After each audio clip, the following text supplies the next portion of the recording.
Assalamualaikum warahmatullahi wabarakatuh.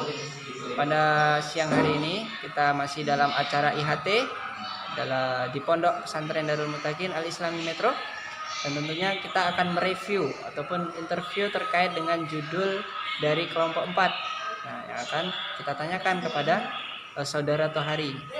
Baik, Saudara Tohari, apa judul yang disepakati dari kelompok 4? Ya, dalam kesempatan ini saya mengambil judul tentang problematika pembelajaran mahfudz di Pondok Pesantren Darul Mutakin Al Islami Kota Metro. Oke, baik. Dari judul tersebut, bagaimana latar belakang terkait dengan judul tersebut?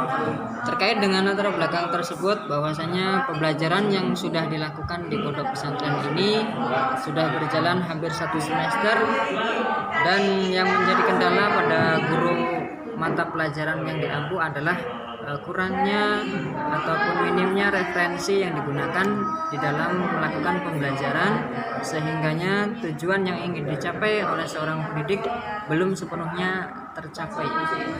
Oke, baik. Selanjutnya yaitu bagaimana rumusan masalah dari judul tersebut?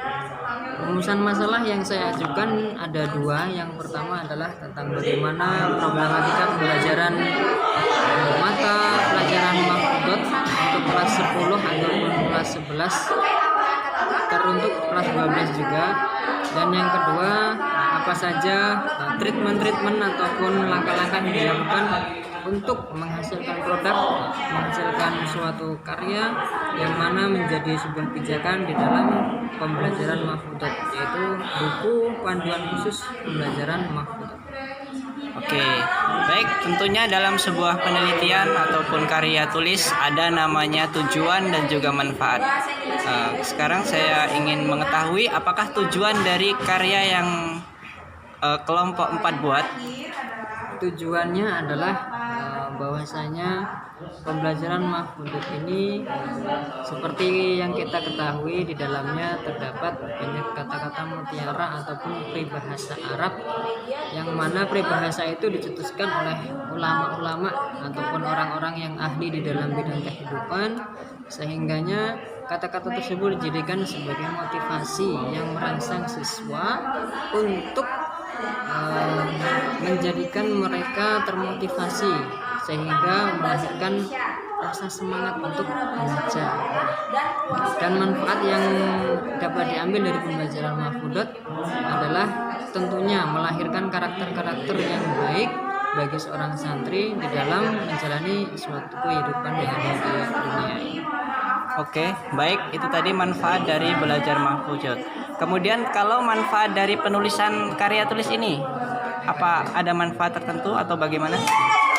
Terkait dengan manfaat, tentunya ada manfaatnya, karena modul yang akan kita produksikan, yang akan kita hasilkan, tentunya harus bermanfaat bagi seorang penulis sendiri, kemudian bagi siswa, dan bagi para pembaca pada umumnya.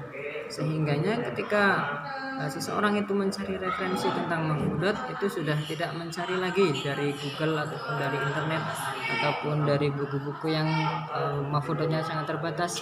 Sehingga tujuan yang kami capai di sini adalah untuk menghasilkan produk, yaitu berupa buku modul yang di dalamnya sudah terkumpul beratus-ratus atau bahkan sampai 1000-an, bisa dibilang seperti itu, yang dikumpulkan dari mahfudz terkenal maupun tidak terkenal, sehingga kita kumpulkan menjadi satu modul yang tujuan akhirnya adalah sebagai buku pedoman pembelajaran mahfudz.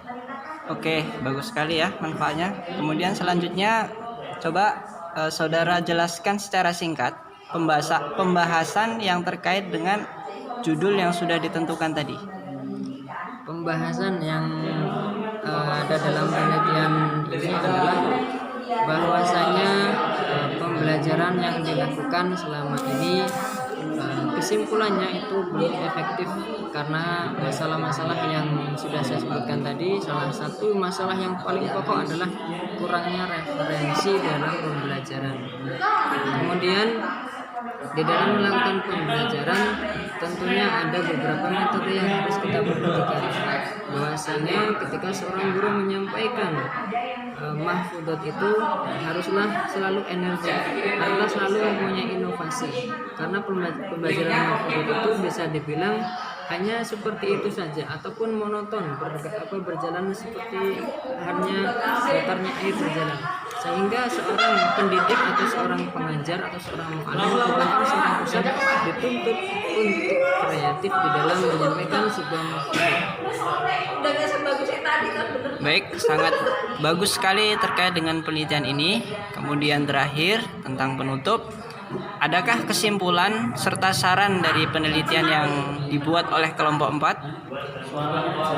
Terkait dengan kesimpulan bahwasanya setelah berpijak kepada latar belakang masalah dan hasil yang sudah kita lakukan, tentunya kita mempunyai kesimpulan. Saya dapat disimpulkan dari penelitian ini adalah bahwasanya problematika pembelajaran di Pondok Pesantren Darul Mutakin yang notabene adalah pondok modern atau bisa dibilang masih merupakan salah satu pondok yang berkembang di dalam bahasa, itu problematika yang terjadi adalah belum tercapainya tujuan dari pembelajaran dikarenakan minimnya referensi atau minimnya rujukan sebagai bahan dasar atau bahan ajar di dalam proses belajar mengajar. Kemudian terkait dengan saran, adakah saran yang ditujukan untuk memperbaiki problematika ini? Menurut saya saran yang harus kita bangun di sini adalah tentunya saran yang baik atau saran yang membangun.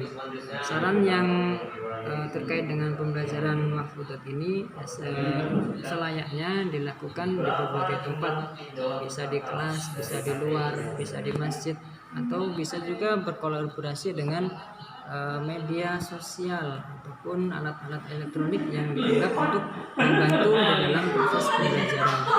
Yang tentunya produk yang sudah kita hasilkan itu harus berbentuk sebuah modul buku yang menjadi pedoman, sehingga pembelajarannya tidak jauh-jauh dari modul yang sudah ditentukan khususnya di Pondok Pesantren Darul Mutakin. Baik, sangat bagus sekali terkait dengan karya ilmiah yang sudah dibuat dari kelompok 4. Mudah-mudahan karya ilmiah ini bisa terus berkembang dan memperbaiki dari pondok kita tercinta dalam pembelajaran mahfuzat. Baik, terima kasih. Assalamualaikum warahmatullahi wabarakatuh.